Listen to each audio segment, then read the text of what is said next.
Dan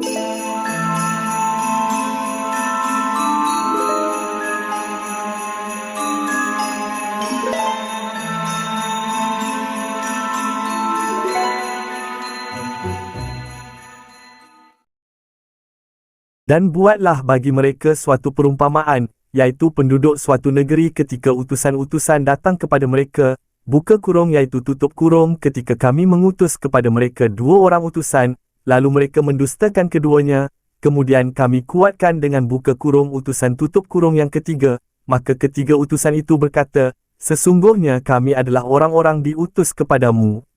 Mereka menjawab, kamu tidak lain hanyalah manusia seperti kami dan Allah yang Maha Pemurah tidak menurunkan sesuatu pun, kamu tidak lain hanyalah pendusta belaka. Mereka berkata, Tuhan kami mengetahui bahawa sesungguhnya kami adalah orang yang diutus kepada kamu. Para periwayat hadis dan sirat membenarkan bahawa kota yang disebut di dalam Al-Quran Surah Yasin ayat 13-16 ini adalah Antioquia di Asia Minor. Al-Qurtubi adalah salah satu ulama besar Islam yang membenarkan hal tersebut di dalam tafsirnya. Jika kita bandingkan dengan fakta sebenarnya, maka yang dimaksudkan oleh Allah sebagai utusan-utusan di ayat-ayat tersebut adalah Barnabas dan Paulus, 2 rasul yang mengajar dan berkhutbah di Antioquia. Lalu kesaksian mereka di kota itu dikuatkan dengan kehadiran Silas, seperti yang dikatakan oleh Allah di dalam Al-Quran, kami kuatkan dengan buka kurung utusan tutup kurung yang ketiga. Mereka menjawab, sesungguhnya kami bernasib malang kerana kamu, sesungguhnya jika kamu tidak berhenti buka kurung menyeru kami tutup kurung, niscaya kami akan merajam kamu dan kamu pasti akan mendapat siksa yang pedih dari kami. Namun ancaman rajam bagi para rasul tersebut tidak pernah terjadi di Antioquia Syria, seperti yang dikatakan oleh Allah melalui lisan Muhammad di dalam Al-Quran Surah Yasin ayat 18 tersebut, sebab fakta sebenarnya, kejadian tersebut terjadi di Antioquia yang lain, di Pisidia di dekat Provinsi Galatia.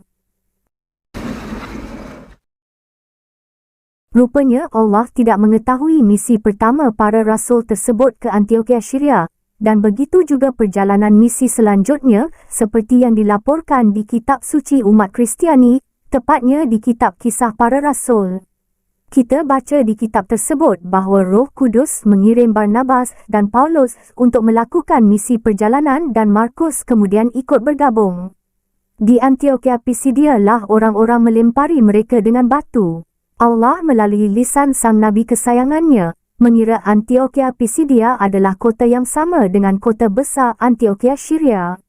Sehingga dia menggabungkan begitu saja 2 kejadian tersebut dalam satu paragraf di dalam Al-Quran.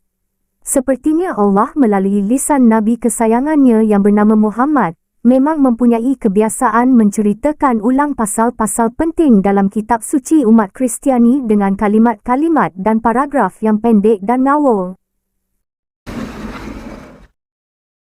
Lalu kita baca pula Al-Quran Surah Yasin ayat 29, yang mana Allah melalui lisan Muhammad mengatakan bahawa satu teriakan gaiblah yang menghukum dan menghancurkan kota Antioquia Syria dan penduduknya.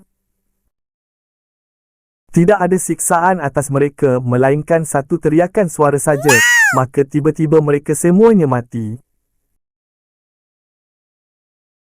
Para periwayat hadis membenarkan bahawa kota Antioquia dihancurkan bersama raja dan penduduknya kerana teriakan itu.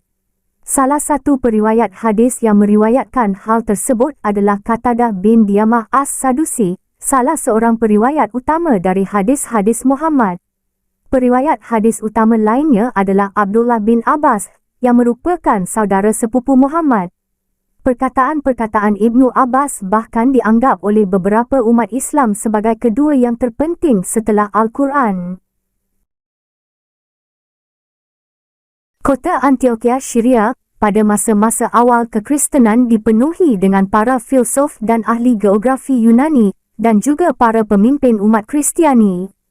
Kita dengan mudah dapat melihat begitu banyak peninggalan naskah-naskah kuno dari Antioquia bahkan tentang kejadian-kejadian yang kurang penting sekalipun. Banyak catatan sejarah dari para sejarawan Kekaisaran Roma yang mencatat dengan tepat segala perbuatan penting yang dilakukan sang kaisar di setiap kota. Meskipun kota Antioquia Syria merupakan kota ketiga terpenting Kekaisaran Roma setelah kota Roma dan Alexandria, namun tak ada laporan apapun yang menyebutkan tentang teriakan gaib yang menghancurkan penduduknya, bahkan sebahagiannya saja pun tidak. Allah melalui lisan Muhammad tak sadar bahawa cerita dongeng tentang teriakan gaib tersebut sama sekali tidak didukung oleh fakta apapun di Antioquia Syria. Hal ini menunjukkan keluguan para sahabat Muhammad yang percaya begitu saja keterangan yang salah dan ngawur tersebut.